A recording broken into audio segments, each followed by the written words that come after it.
All right, Coach Schuman here with Jonathan D. Potter. Did I say that correctly? Yeah, you did. All right, great. And for the Successful Life podcast, a different topic we're going to cover today. We try to bring it all to you. And Jonathan's going to take us down a different path. So sit tight. We're going to talk about improving the human experience and his take on all of that. And there's some really, really different things that we're going to really explore and learn today. Welcome, Jonathan, to the Successful Life podcast.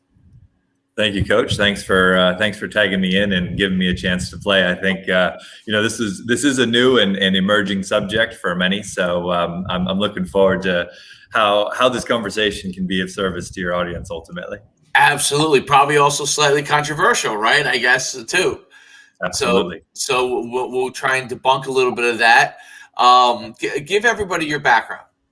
Yeah, sure. So I grew up in Hawaii, and I came from quite alternative hippie parents. And growing up in that environment in Hawaii, there's a lot of substance abuse. Unfortunately, Hawaii is an amazing, beautiful place, but a lot of substance abuse. And I didn't, growing up in that sort of environment, I really kind of didn't have or give any energy or time to substances. So, a lot of my friends started using substances, alcohol, weed, etc., from a very young age. And I just never had any attraction or interest in any of that because it just looked like kind of dark and negative energy. And so even though I had, very liberal parents, I went completely the other way. They were spiritual. I went atheist. They were more alternative. I went down the corporate route.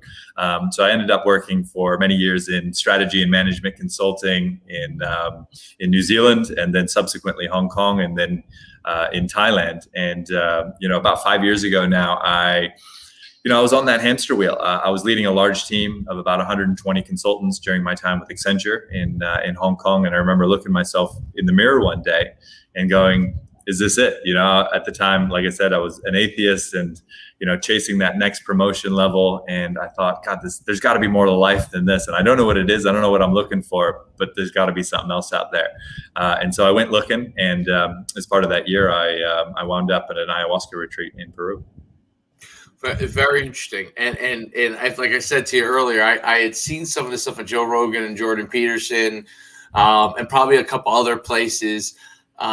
Really interesting stuff. Now you're talking to a born again Christian, so that's what makes this probably even more interesting, right? So I'm a born again Christian. I'm pretty deep in my faith, but I love exploring and talking to other people and learning about their journeys, and I think that's an important part of the conversation. So that background, and by the way, Hawaii, I have a couple cousins that grew up there, and they've moved off. They've moved to the mainland since then, but a totally different experience from obviously living on the mainland. So a lot of people, and just from talking to them, growing up, can be fun, can be isolating too, right? Because obviously most people vacation in Hawaii. That's what most people know it for, and they think it's the greatest place ever, and they don't realize that obviously real life goes on when they leave, right? So there's a lot of things, and there is a lot of depression there. There is that feeling of being stuck for some people, not all people, but some people, and that they do have higher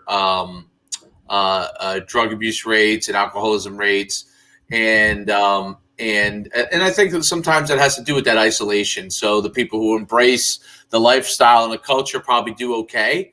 The people who have an issue with it, or you grew up there and you feel like you're missing out on something, right? Because you live in this beautiful place that you should be super happy. And sometimes when that's the case, that doesn't work the way. And in the cities, well, obviously most of the people work there. There's a good amount of poverty and that kind of stuff, right? Yeah. So it's interesting how that shapes your experience. And I just want the audience to kind of, if they're not super familiar with Hawaii, just to kind of get a little bit of understanding. It's not just his Hawaiian shirt that he has on that it's all about, or watching. What was the movie that with George Clooney? The Descendants. That's a great film. That's great probably film. of all the films that try to depict Hawaii, I think that one does the best job. Like it's a really quality depiction. It's a really good, I think it is, because like my cousins are like, so I'm 20% Asian, but it's Pacific Islander, Indonesian, island. So my cousins are more than I am that they're from Hawaii. I think their father was also Dutch Indonesian and Pacific Islander. So they're probably, I would guess, towards 40% in that range.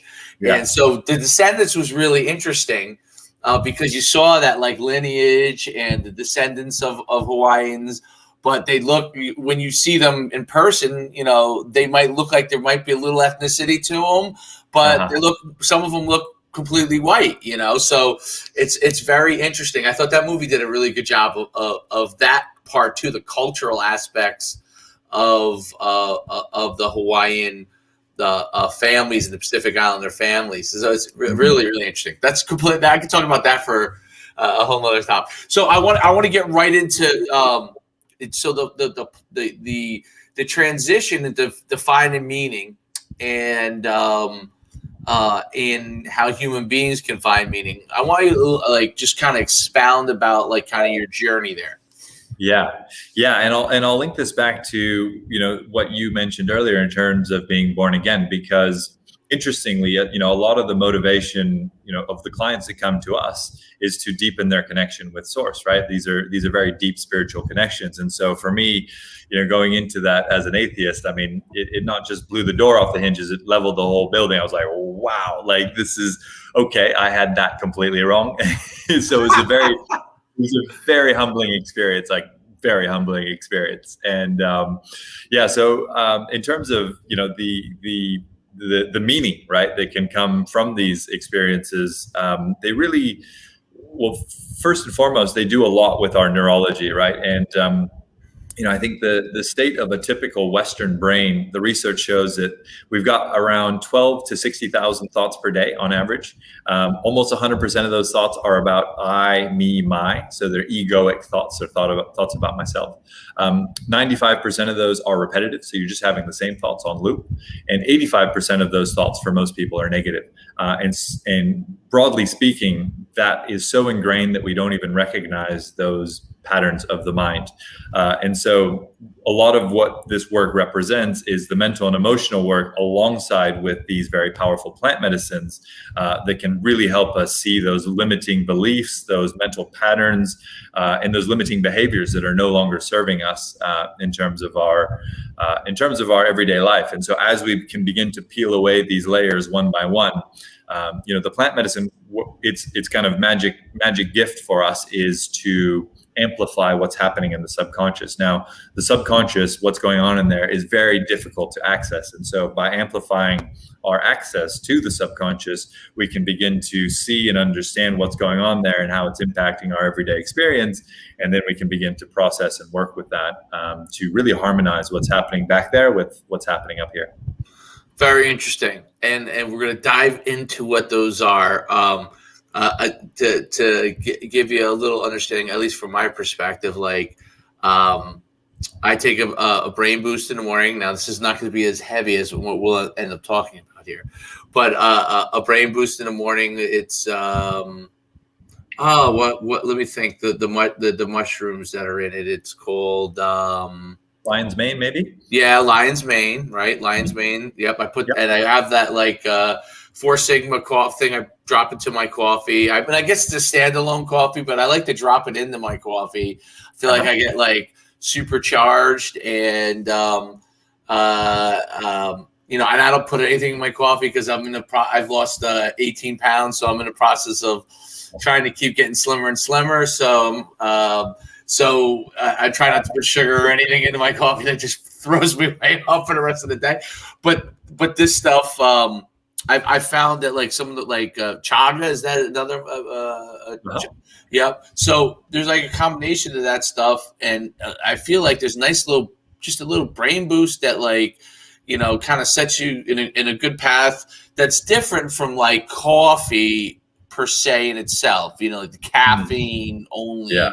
product. It's coffee for a long time. Like I used to joke. I worked in tech initially before I started my business in football and coaching and all that stuff. But and I don't know if I might be a little bit older, but this was in 99 through 2001. I got my MBA in management of technology, went right to the top because I was landing big deals. And then I got bored real quick. I was like, what's the meaning of life at 27?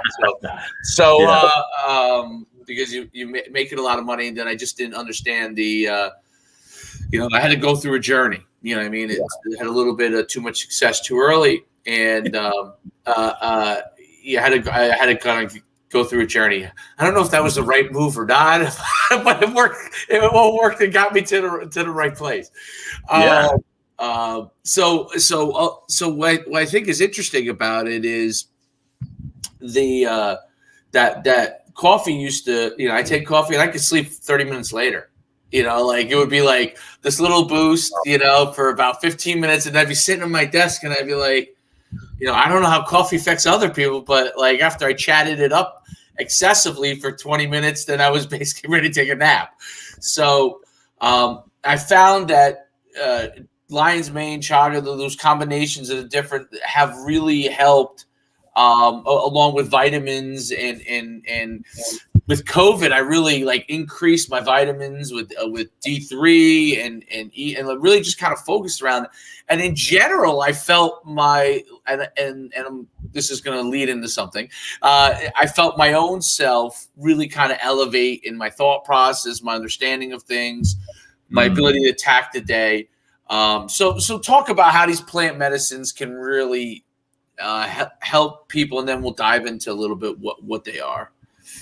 Yeah, sure. So when these plant medicines are taken seriously, and as I shared with you before, what we do is 3 weeks before a retreat, which is a week long in Mexico or Peru or Costa Rica, and then 3 weeks afterwards. Now, when you take that sort of an approach to these powerful medicines, you can really get a lot out of it. And ultimately for us, the goal of the work is to elevate consciousness. So I love that you beat me to the word. That's really what we're going for. And what we mean by elevating consciousness is just peeling away those layers that are not you, so that you can see yourself more and more as you truly are. And so, the work it's challenging work, honestly speaking, because there's always things that are in there in our subconscious, whether it be, fear, guilt, shame, pride, envy, kind of the anchors of anger. All of those sorts of things have taken hold in our subconscious. And, often we've had traumatic childhood experiences that we've suppressed or repressed. And so it's common to relive those sorts of experiences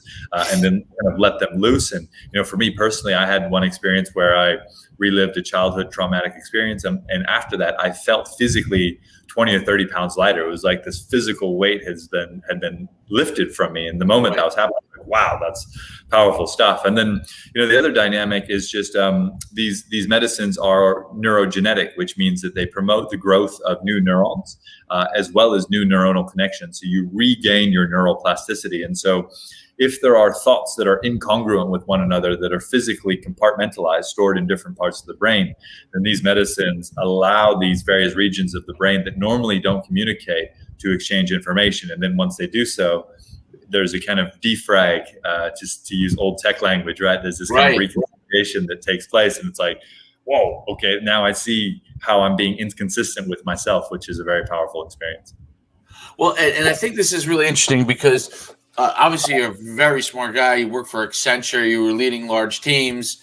You had gone down a path in that you thought the world should take you down, right? And you were atheist, and coming to that revelation of, is there more? What is more? Is there something that I'm missing? You know what I mean? What are these plant medicines so that it increases the neuroplasticity, increases their ability to, I guess, create new neurons to an extent, right?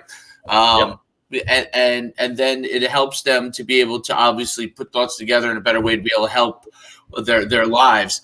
You mentioned that 85% of our thoughts are negative, right? Mm-hmm. So what are these medicines combination with? It's almost like a shaman. Is it? And correct me if I'm wrong. Because obviously, like I said before, I'm pretty versed in a lot of stuff. A little bit, that's probably where I am here.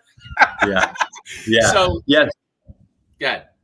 Yes, I think you were going to say, are they shamanic experiences? So they Yes. can be. So some people, like for me personally, I felt really attracted for my first experience. I wanted that to be in an indigenous shamanic context.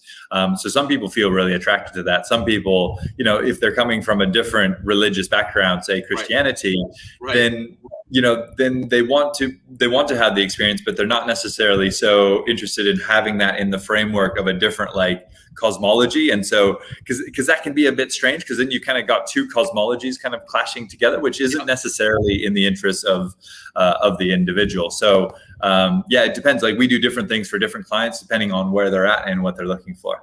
That's very interesting. And do you couple it at all so with like a psychologist or like how does that work? And I'm just trying to get a picture of the whole process so people can understand because this is like foreign. And by the way, this is for adults. If you're over 18, I'm just gonna give you my disclaimer here. By the way, subscribe and link and all that stuff. You can't always forget to say that stuff too. Okay, so from an experience standpoint, like what are the parties that come involved? Obviously, you have a plant medicine per se doctor or a guy who's in charge of that part, and then obviously someone that's might be a part of the psychological part. Explain the kind of team that's involved in this and the retreat and stuff.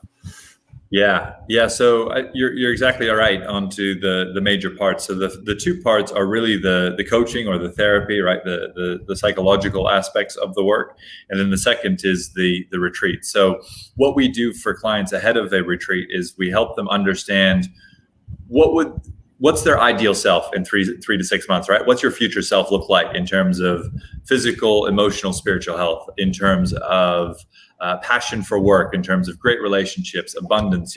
We really help people really get crystal clear on what it is that they're going to bring into their world. And so when you do that, then what the plant medicine is able to show us during a ceremony, during one of these experiences, is here's all the things that you probably might like to give up, and the other things that you might like to also do in order to embody that future self, in order to bring forward that future version of yourself that you can bring into the world.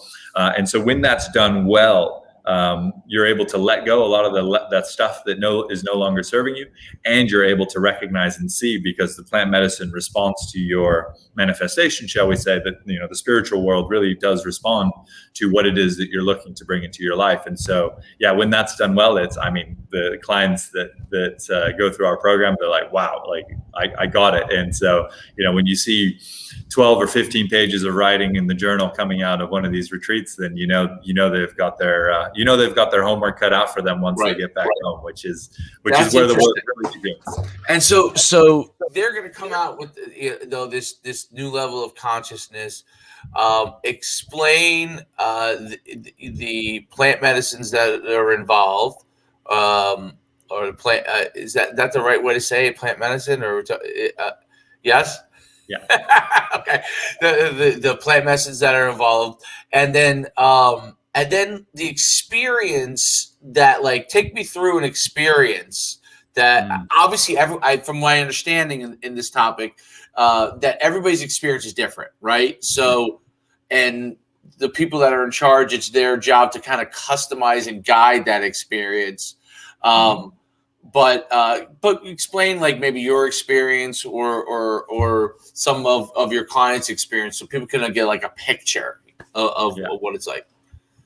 Yeah, sure. So we work predominantly with two medicines. One is ayahuasca, which is a very powerful medicine from Central and South America, and the second is with psilocybin, which is the magic mushrooms. Right. In essence. So those are the two that, generally speaking, most of our clients are asking for. There's a few other medicines that we work with, but no need to go into that at this stage. Ayahuasca is very powerful because it's got a strong physical effect, as well as a strong, psychedelic or psychoactive effect. Whereas in contrast, absolutely, psilocybin does things to your body, but not quite as strong as ayahuasca. Ayahuasca's got a very strong detoxifying effect. And so you actually need to clean up your diet for a couple of weeks before an ayahuasca experience in order to prepare, begin to detoxify the body to make it easier on you. But yeah, I mean, I'll probably, because it's just easiest and most sensible, I'll share my first experience. So, I was the 5 years before that, I was, as I shared, living in Hong Kong, and I was, drinking quite a bit and working pretty hard and probably not eating as healthy as I might like. And so, honestly, it was a very challenging experience across all fronts. There was physical purging, emotional, spiritual purging. You're getting a lot of negative energy out of your system, so to speak. And so, I would absolutely encourage anyone, and, when clients come to us, we always encourage a great degree of research into the various medicines that are out there, to educate yourself on some of the challenges that can occur, right? This is very challenging work, and, we do a lot in terms of making sure that there's high quality medical screening. We only work in legal locations, et cetera, et cetera. But don't mistake yourself. Like, these are very challenging experiences. I mean, from my own personal experience, I used to work 7 a.m. till midnight, 7 a.m. to midnight, and I could do that with a big smile. This is just another animal. Like, this is really, it's hard work. And so what I always say to people is, look, the soul has to be calling. If the soul is calling, then let's have a conversation, but make sure that you really take the time and the energy to develop your own motivation. So, back to the experience, I think, it was very physically challenging.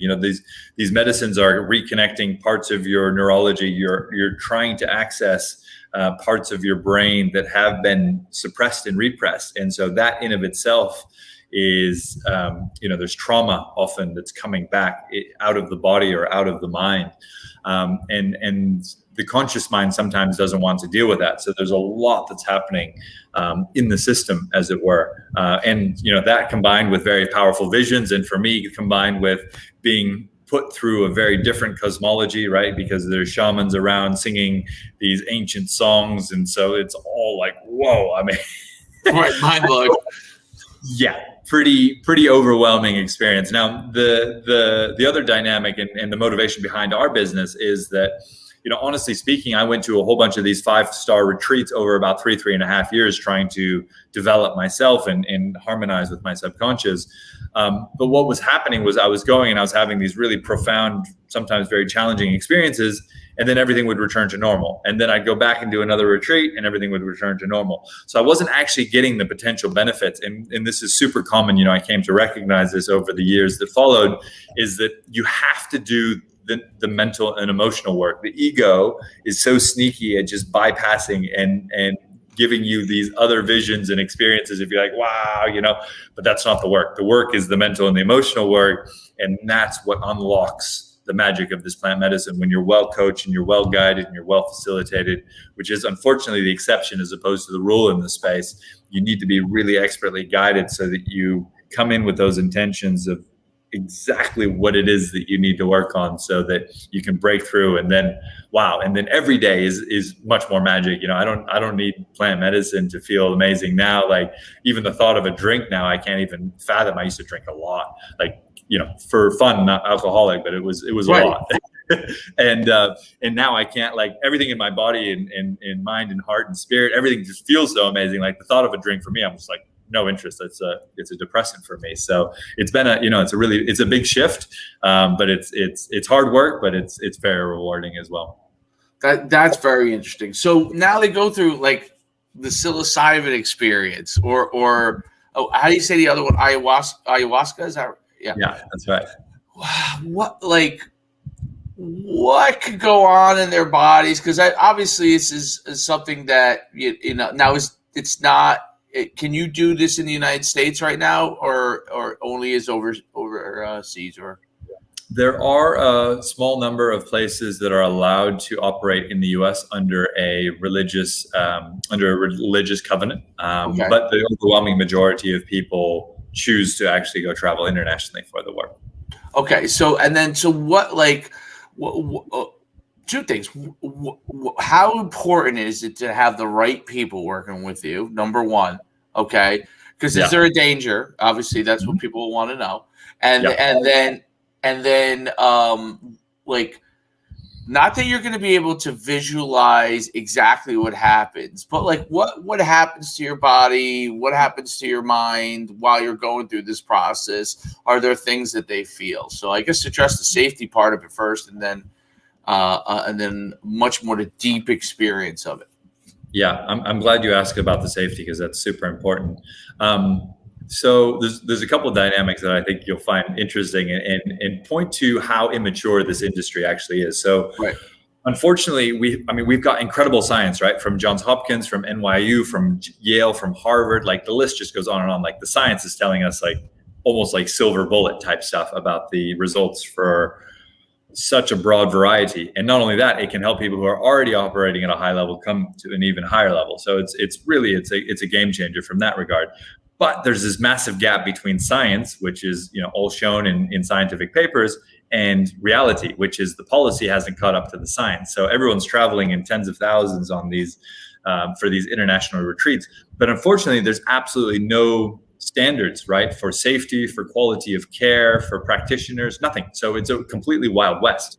And I don't say that to pass judgment on anyone who's Right. up in the space. It's just important for any customers to know that's the frame that they're entering into. And this is very deep and challenging work.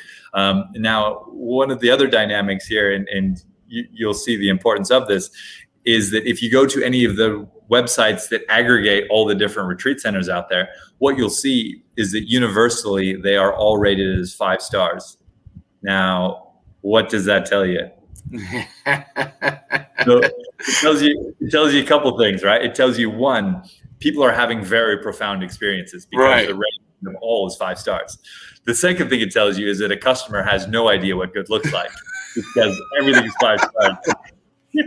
and let me tell you, having done data migrations and UAT and all consulting projects, like the complexity of this work is orders of magnitude. This is heart, mind, body, soul, and spirit work all happening at the same time. The complexity of this work is way more than anything in the technical realm. And if we went to Airbnb or something like that and we saw everything was 5 stars, you'd just be like, forget this website, I'm going to the next one, right? So it's still very early in the industry, is what I'm trying to say. Now, That's interesting.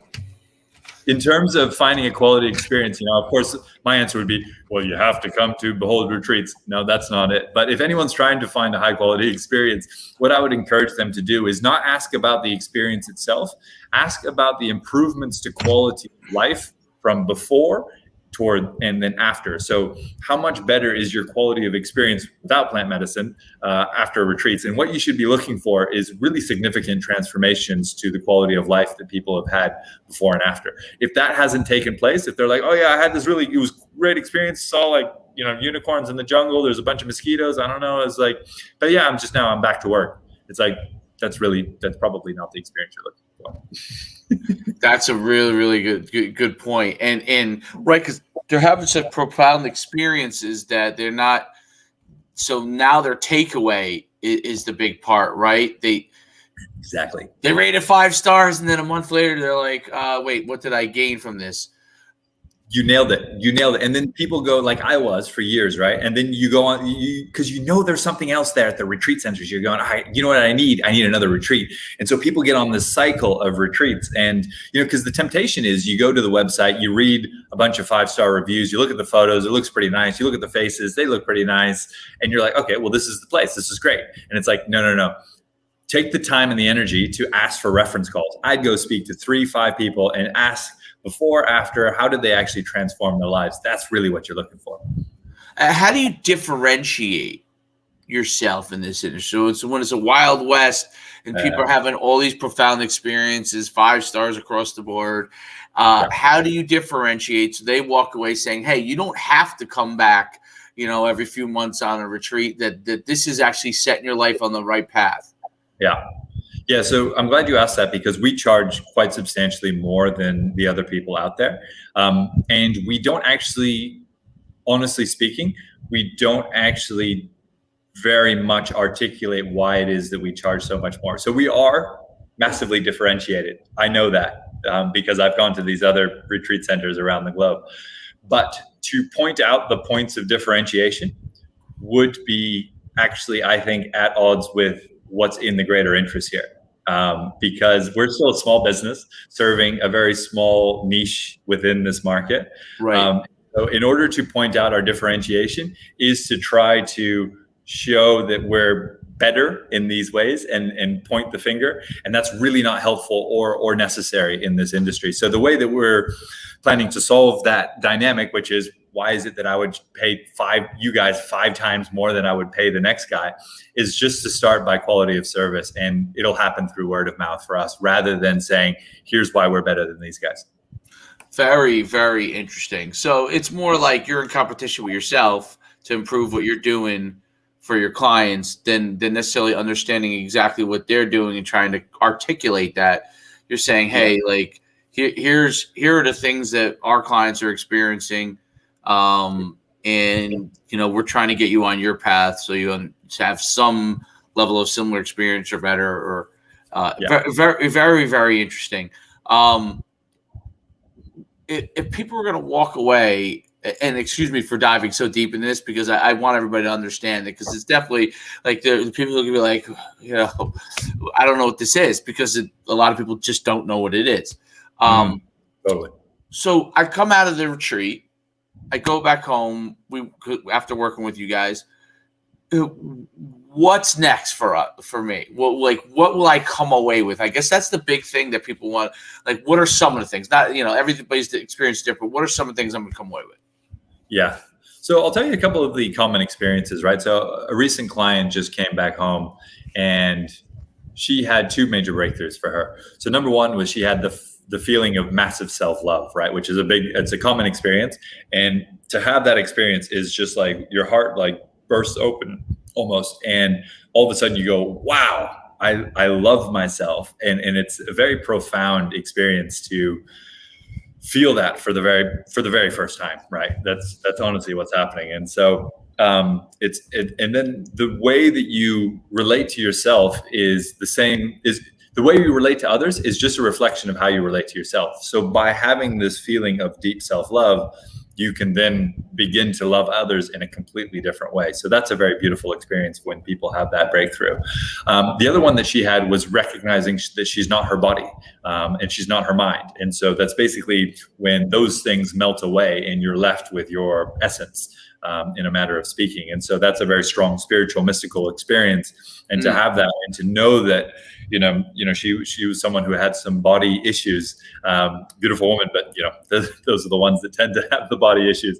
And so to have all of that just melt away from her as she's entering, you know, her second half of her life, was very powerful for her. And then, you know, there's kind of common experiences that go up through the levels of consciousness. So, you know, another one is universal love. So that's when the love is much bigger than you or anyone else. It transcends all reason and rationalities, and that's a major breakthrough. So you realize that love actually sits above anything that's like logic or rational or anything like that. And it's just this universal feeling of love. And it's like, wow, you bring that one home and it's got an impact.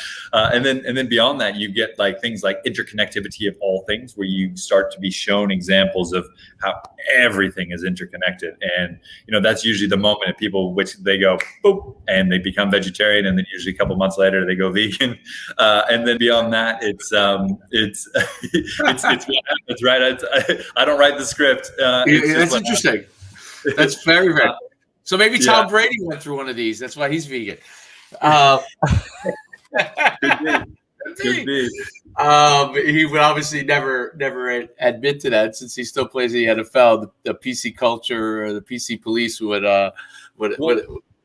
actually there's a company, I can't remember their name off the top of my head, but psilocybin is very powerful for TBI, traumatic brain injury, right? And so the NFL and the UFC are looking very deeply into this for treatment of traumatic brain injury. Interesting, because the new connection of new neurons, right? Is that part of that's what it is. So yeah, that's probably will be the case, that eventually psilocybin and other things like that will become things that reconnect as the industry gets, I guess, more and more formed. There'll be all kinds of things that will come out of it, and new things with respect to the brain, because the brain is like, I guess, like the final frontier as far as from an understanding. Most people, like, you got scientists understanding a certain amount of component, right? But they don't understand why we can't utilize more of our brain, right? And why, these plant medicines start to stimulate more, so you can use more, versus us having to go down the Elon Musk route of having a neural implant, which doesn't seem very appetizing to me. Also, from a science standpoint, that now with science being so controversial, as long as Dr. Fauci's not in charge of the science portion of this, then I'm okay with it. So anyway, I think that's really interesting. So what do you see as uses down the line? Like, what are the many multitudes of things people can come to you to try and hopefully solve, I guess, would be the question. Yeah. So what I'll probably do is frame this with the umbrella of plant medicine broadly, and then I'll tell you where our little niche is. So, honestly speaking, it begins to sound crazy when you think of the treatment protocols that are being proven out there. So I just spoke with one of our advisors last week, and he told me there's been one trial that's just been approved for DMT, which is one of the very powerful medicines in stroke victims. So people who've had a stroke, they're going to try and use this to treat them. And he told me that there's a second trial coming that for stroke victims, as they're being loaded into the ambulance, they're going to start treating them at that point in time. So very acute stroke victims, they're going to start hitting them with subperceptual doses, right? So it's not a psychedelic dose, but it's a subperceptual dose to try to give them that neuroplasticity in the brain, which actually makes some sense. But first, when I heard it, I was like, "Whoa, that's pretty incredible." But depression, anxiety, obsessive compulsive disorders, bipolar is a super risky category, like super risky. You need to be working with some real experts. But that's also where some of the biggest breakthroughs are, because there's kind of some thinking there that it's actually kind of a spiritual element within a person that needs to be let free. And then once that's done, then the bipolar is gone. And so it's very interesting to hear the language that's coming out from these, leading universities, where the science is having to label some of these spiritual realities because they are being seen, ultimately in a laboratory or a clinical setting. So I'm just trying to think of the other ones. Autoimmune disorders. There's now some very compelling science for like all these autoimmune disorders. Fibromyalgia. One of our clients has had incredible progress with her fibromyalgia, which is now being understood to be a trauma-based disease. And actually, there's more and more that's coming out that actually the overwhelming majority of diseases are actually thought-based. So, a lot of the cancers and stuff like that have an origination. I mean, diet clearly plays a major role, but there's actually a big component that's thought-based. And so as we have these surrendering experiences, we're letting go a lot of those negative thinking patterns, which are causing disease in the body.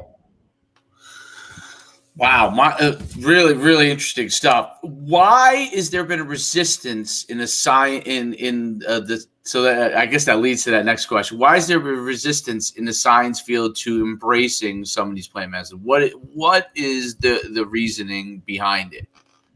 Well, so the science is embracing it at full speed at the moment. Now it's been on the periphery, on the edges for the last 2 decades, but Johns Hopkins has been doing incredible work here for the last 2 decades, and I mean their results are you can't shake a stick at them. So I agree with the question that you're asking, which is why in the 60s and 70s did the government go, these things are horrible, right? Don't let anyone touch these things. They're only going to make you lose your mind. And not only did they do that in the US, but they made the rest of the world sign a document that they basically said, well, we'll just listen to you. You tell us these things are horrible. We don't have any experience. And the US basically made the whole rest of the world sign documents. And I think the question that obviously comes back to, kind of relates to Dr. Fauci there, is did you have our interests in mind specifically, or was this a war on drugs, or is this a war on consciousness? Right. And I think that's a narrative that's quite quickly picking up speed is like, this is a war on consciousness, not a war on drugs. I used to be on the side of all this stuff was bad, Me too. but as you start to like see, especially in the last year, how the world, I live in the United States, but as the world as a whole has seen a shift in the understanding of what our leaders speak about and how their own personal objectives lead the narrative versus what we used to really think was, and this is eroded over time, right? But when I was young, I would say that, I don't think I ever thought twice about the establishment and what was going on, even in college when I was, maybe a little bit of a rebel.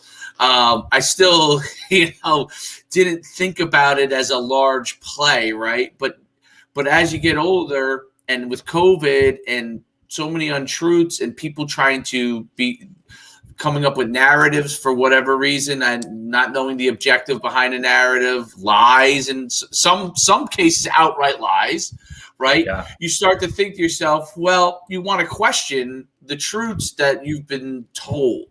And I think that is science to me. I mean, that's science to me. Like, here's the narrative. I question that narrative. Here's the hypothesis. I question that hypothesis. What's the results from it? Like you pointed out with the Johns Hopkins studies on these topics. Have these things been truly tested? And do we have real confirmable results on it versus, just do as I say, you know what I mean? Don't look behind the Oz. Don't look behind the Oz over here.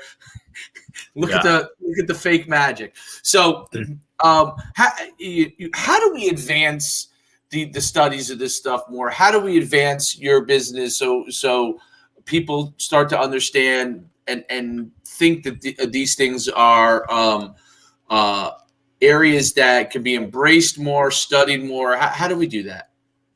Yeah, and that really speaks to then what we're trying to do as a business, which is starting with people who are in leadership positions, right? So there's an unfortunate dynamic, which is that most people who find themselves in a leadership position, and I include myself in this group, they've been driven by, in no small part, they've been driven by an inner feeling of I'm not good enough. Right. And so they're very driven to succeed very consistently. So leaders are generally rational. They're truth seekers. They're driven. And they're often driven from that sense of kind of inner lack. And so there's generally within the leaders group, there's actually quite a bit of work to be done because they got to unpick a lot of that stuff. And so that's where I think there's a massive opportunity. And so that's what we're really trying to focus on, is because, okay, we want, our experiences, honestly, they're expensive, right? But we'd love to have this legalized, democratized, and available out to the 8 billion people so that, everyone can experience these medicines, but we have to start somewhere. And so that's really where we're focused, is because, if we serve one CEO and he's able to make a big shift and bring a whole bunch of his CEO friends, that's a much bigger impact for us than, say, serving 100 people who are, just kind of banging their way through life, so to speak. Right. So that's really how we're focused, and it's an impact play, Very, very cool. Okay, here's my last question, and it probably doesn't overlay other than the fact that you brought it up. Why did you come out of these experiences and become a vegan? That I want to know. Why would you, or do you not know that yet? So you can experience the suffering of all things, and you do experience the suffering of all things. And so when you have that experience, it's just like, oh, got it. Got it. Okay, that makes sense. That makes perfect sense. Very clear, concise. That makes perfect sense. Interesting. Yeah, and it's when there's another experience. I've talked about some of the better experiences, right? There's the other sides of these experiences are like the suffering of humankind, and when you go through that experience, that's pretty heart-wrenching. So now, it's not. Is that sometimes more profound for people than the positive experiences that in evolving, or is it all kind of part of the mix? Yeah, it's all part of the mix. It's all in polarity, right? And so having laughed at all the major religions for so many years, once you have some of these experiences, these mystical, powerful mystical experiences, you can look at any religious text and go, oh yeah, of course, because it's all there. It's just someone's interpretation of these very common sets of experiences, and of course, that's ultimately what happened. And so, yeah, I mean, but it's all in polarity. So for every beautiful, amazing, transcendent experience that the closest to the light that you might ever possibly get, there's the other experience. Now, of course, you want to spend more of your time up this way than down that way. Right. But they're going to have to go through that experience period in order to get to where they go. That really, just awesome stuff. I love learning about a topic that I don't know, sharing that obviously with my audience. I mean, I know a little bit because I've watched a few things, but obviously I haven't experienced any of this stuff myself. Where can people find you? Where can they connect with you? Where can they reach out to you, learn more? Yeah, we're on behold-retreats.com. We're on LinkedIn, Facebook, Instagram. My name's Jonathan DePotter, always on LinkedIn. That's a good one. I'm pretty active on there. And otherwise, if this is something that if a journey is in the making, if the soul is calling, then let's have a chat. That's Behold Retreats. I'm make sure I got this right. beholdretreats.com. There's a dash in there between. Dash. All right. Good. Let me correct it so everybody has it right. Behold-retreats.com. Thanks, and Coach. That way you got it. And so we have that listed there. All right. Behold dash. Oh, why didn't it take? Okay. Didn't like it. Yeah, we'll get this right here. Let's see. All right. There we go. Now it takes. behold-retreats.com. Okay, cool. So that's the easiest way. LinkedIn as well. You just look at type in Jonathan DePotter. They'll be able to find you there. As far as on your website, the retreats. Tell me a little bit about the time period, how long they're down there, and what kind of commitment they need to have for that from a product standpoint. Yeah. From a what standpoint? What was from a retreat standpoint? Time period, how long, what not just how they can get in touch with you, but so they understand a little bit more of that. Yeah. So for the 3 weeks before, it's 2 or 3 hours commitment per week. And then during the retreat, you really want to turn off your cell phone, no more Zoom meetings, none of that. You really want to go deep with yourself and really immerse yourself in the experience. So it's a week long, typically, or 10 days if you can spare it. Costa Rica, Netherlands, Peru, Mexico. We've got incredible locations for this work and incredible people to guide and lead. So that's really the commitment. And then, going back into the real world, what I generally recommend to people is you want to commit at least an hour a day to yourself. Typically 30 minutes first thing in the morning and 30 minutes right before bed is the best to just review, because you'll come out with this big long list of commitments about being more loving and empathetic and courageous and this and that and the other. And so you really want to just spend every day calibrating in terms of, okay, this is that guy who triggered me last time, and this time it's going to be a different day, and that sort of a thing. So a bit more time commitment on the tail end. Very cool. And last question, is there anything prep wise they need to do beforehand? So is there, you mentioned diet a little bit. Is there anything they need to read? Is there anything that, as far as to prepare themselves? Yeah, so we take 3 weeks to do all the necessary prep work ahead of time. Yeah, and it's a bit longer if you're on SSRIs or any prescribed medication. Then we need a little bit more time because we'll be working generally in coordination with your medical doctor to make sure that that's a managed process and give you some extra support to come off any prescribed medication. Very cool.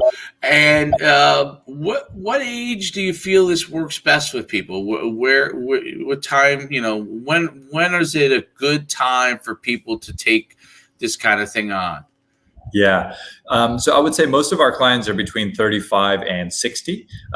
We've got this dynamic where we're so overwhelmed in our modern life that our brain begins to make shortcuts in thinking as a sort of energy efficient adaptive response, right? Because there's just so much going on in the world. I mean, you just look at a menu at a restaurant, you're just like, I I don't know. I'll have the chicken. And so our brains have come to take these shortcuts over and over and over again. And so much so that those shortcuts have become the superhighways of our brain. So the more years that that's happened, the more undoing of that is required. And so, generally speaking, if someone comes to us and they're 20 or they're 25 years old, I would generally ask them, why is it that they're motivated to do so? And we probably only take about 30 or 40% of those that are in that age bracket if they've got a very clear reason why they're doing this work. But if they're just because they heard it's, profound and different, we don't usually take those clients because they can actually redo a lot of that neural wiring with some high quality coaching as opposed to something as powerful as this. Very, very interesting stuff. I've been mind blown. I don't know. You ever seen the show Billions? Have you ever seen that show? I've heard there's an episode about ayahuasca on there, but I haven't seen it. Correct. I saw. Yes, there is. There is an episode. Yeah. It leads in the last season, and gotcha. It was a really, really interesting episode. So like I said, even though I don't know that much, I've definitely done at least some reading, and I've watched Billions, and I've listened to quite a few podcasts on it. So awesome stuff. You can go to behold-retreats.com to get a hold of Jonathan, or you can hit him up on LinkedIn, Jonathan DePotter. Thanks so much for being on Successful Life Podcast. Great show. Thanks for having me. Big aloha. Hawaii hang loose. That's it.